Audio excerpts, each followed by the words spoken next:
This is CBS News New York. Right now at 5, more than a decade of pain and police work, ending in a dramatic guilty plea from the Gilgo Beach serial killer. After discussions with your lawyer, you feel it's in your best interest to plead guilty rather than go to trial? Yes, Your Honor.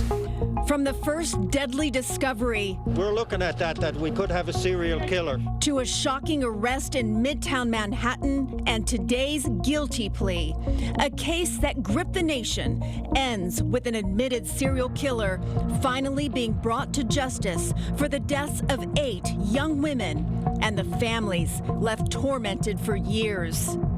19 years, I lived in the space between heartbreak and hope. No one should ever have to walk this path, yet here we all are, connected by loss, by strength, and the unbreakable bond of our loved ones.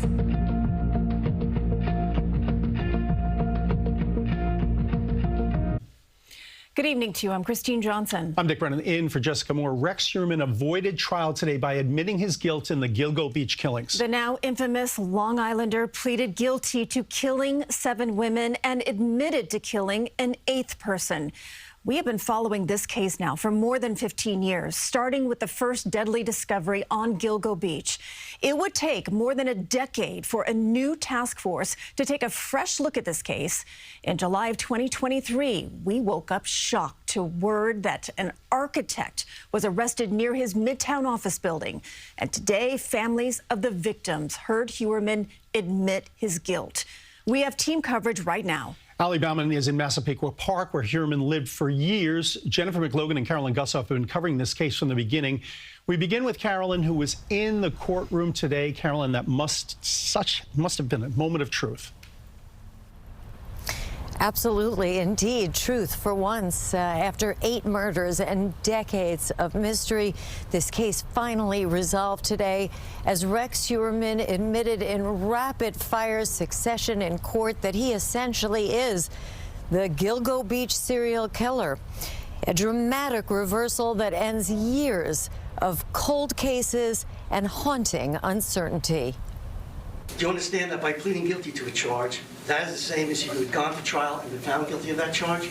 Yes, Your Honor. Usually silent and poker-faced, today Rex Heuermann opened his mouth and closed decades of speculation. Do you understand that by pleading guilty, you're waiving a number of very important rights?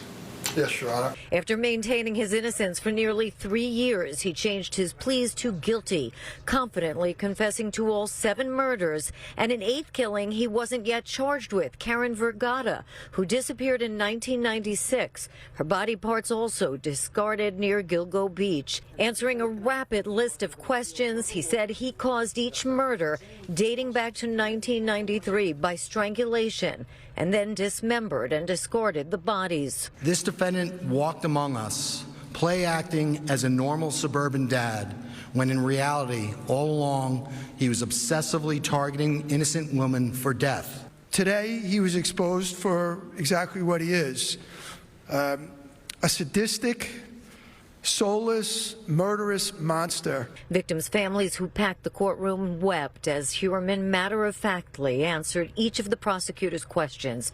Did you use a burner phone? Yes. You lured each victim with the promise of money? Yes. You bound each victim with burlap around the midsection and head? Yes. His admissions confirm he was a serial killer hiding in plain sight, a married father and architect who killed sex workers while his family was out of town, but who left a trail of evidence prosecutors built into a mountain of proof. We were playing to an audience of one, and that one person, of course, was the murderer. We wanted to lure that individual into a false sense of security.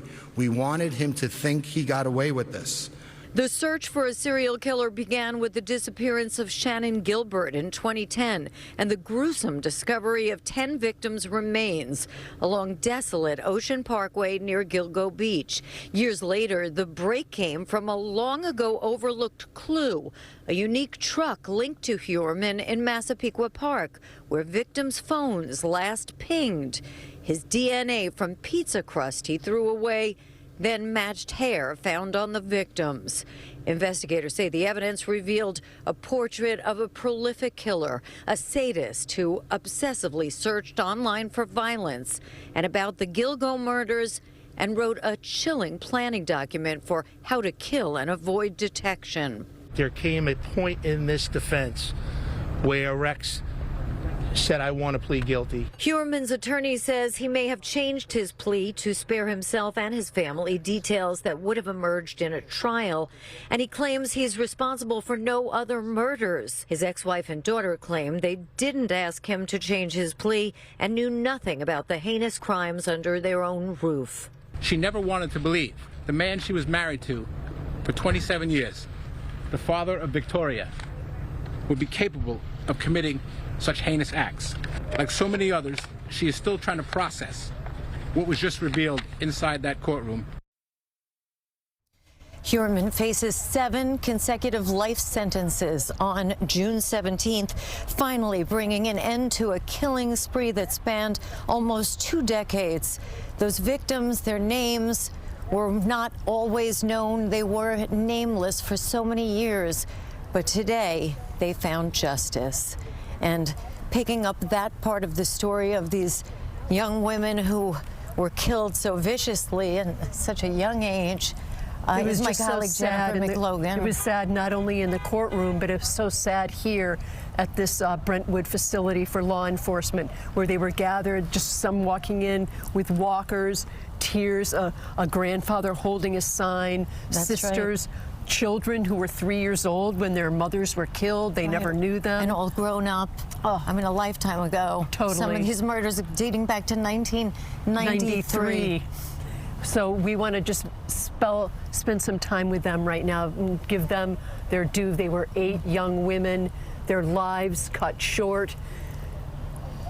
They had hopes and dreams, but it was a violent and sudden end that now today is getting solved. Families waited years for resolution, for justice, and it began with them with this guilty plea this morning. Families are spared the gut punch of a trial, but they wish Rex Heuermann would have a public reckoning and admit to his double life and sadistic tortures. The case would not have been solved without the full cooperation of the grieving mothers, sons, daughters, and sisters. Their attorney also discussed the heartbreak through the decades.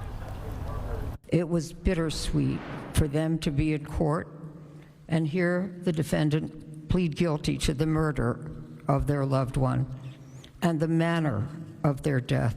I just want to say I'm thankful that we came to a conclusion that brought peace to everybody.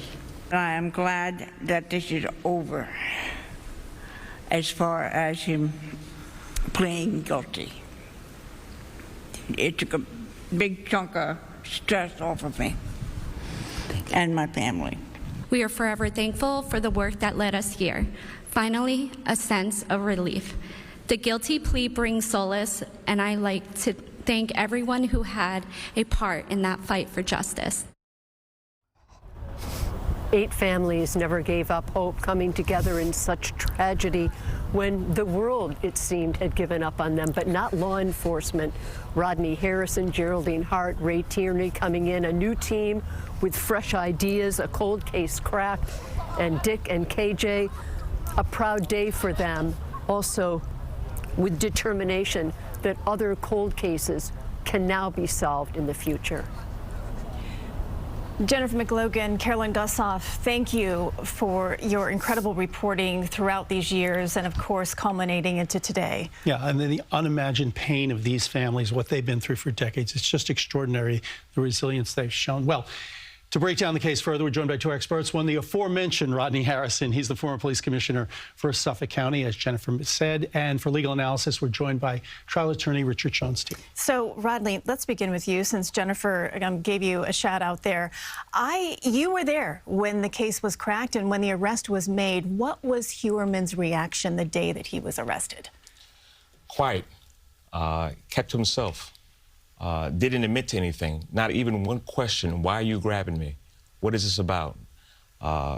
Just asked for a lawyer right away. And I always, when I talk about this case and I share a story, if somebody is falsely arrested for a minor crime, You're going to see some type of resistance. You're going to hear some type of complaint. Why are you grabbing me? It wasn't me. He stayed quiet. He didn't ask any questions. He didn't say anything to the fact like, hey, what are we doing here? The only thing he said was, I want a lawyer. I had a problem with that. Yeah, almost like he knew it was coming or felt that way. And Rich, we have to ask, and we've talked about this, is the interface between law enforcement, the legal side, prosecutors. There's been a lot of problems with that recently, whether we talked about the Guthrie case. We know there are many problems with this case. Do you foresee a time where people are going to say, hey, this isn't working, we've got to fix this? I hope so. I mean, we do see a lot of problems, and I think even sometimes, like the Mangione case, you're seeing a battle now between different prosecutors, which is totally mucking up what should be a straightforward case. And law enforcement needs to cooperate with the prosecutors to bring this case to the final line. I mean, there's a very famous series about Law and Order. They should be working together, we heard of it, right? In real life. Yeah. Absolutely. Well, you know, let's talk about some of the legal options that perhaps these families of the victims have at this point. What are they?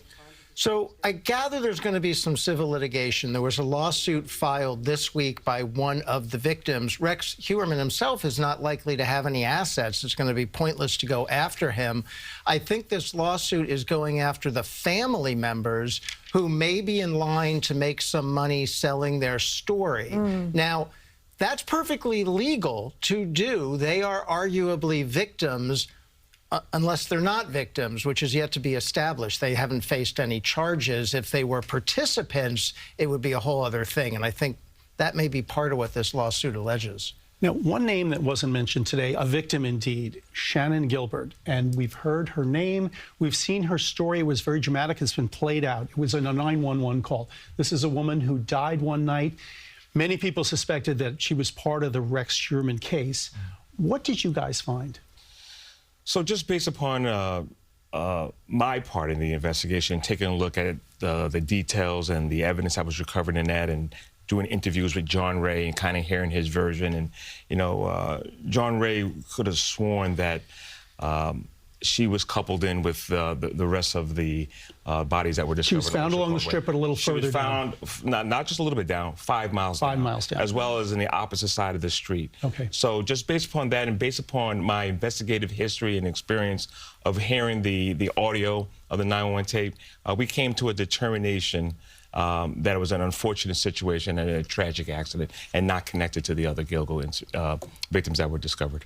Tragic nonetheless. You know, I know that you have worked closely on several cases with the victims of crimes, and I'm curious if today is true justice for these families. Well, I think justice is in the eye of the beholder. You have to take that victim by victim. For some, hopefully it is justice. For some, hopefully it's cathartic to see this come to an end. But for some, it may not be. And for some, it may be anticlimactic, and there'll be a whole other wave of feelings after the guilty plea, because you still have lost this incredible person in your life, and they're never coming back. So that's far beyond a legal matter, and it's person by person. Absolutely. Yeah, a woman once told me who had lost her son, I said, do you feel any closure? She says, there is no closure when you lose a son, and in this case, a daughter, a sister, a brother, a mother.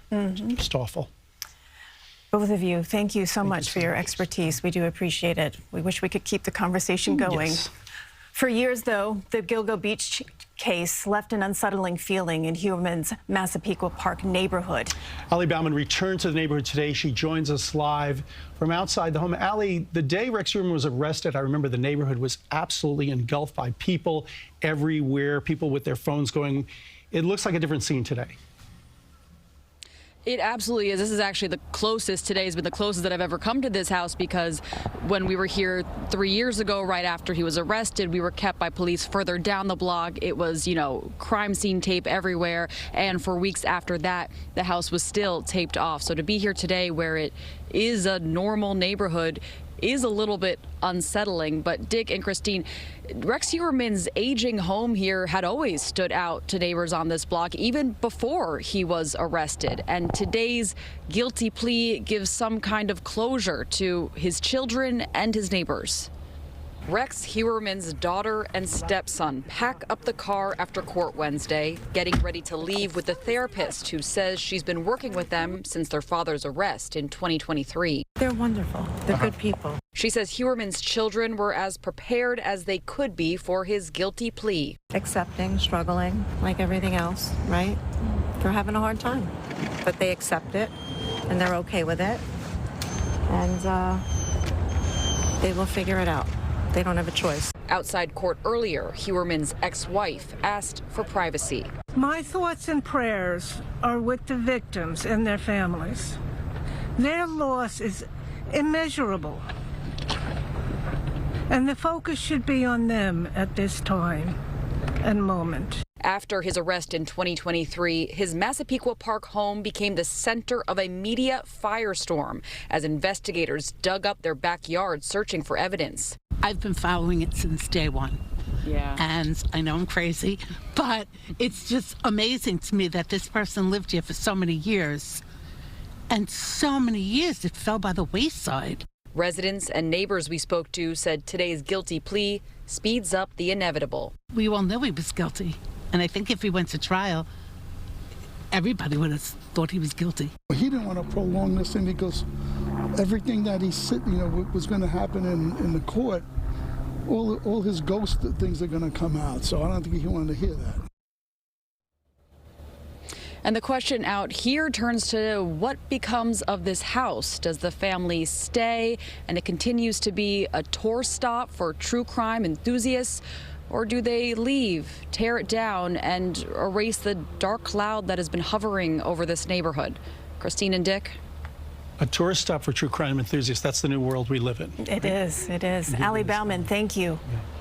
And stay with us for continuing coverage on the Gilgo Beach serial killer's guilty plea. You can see a full timeline of events at our website, cbsnewyork.com.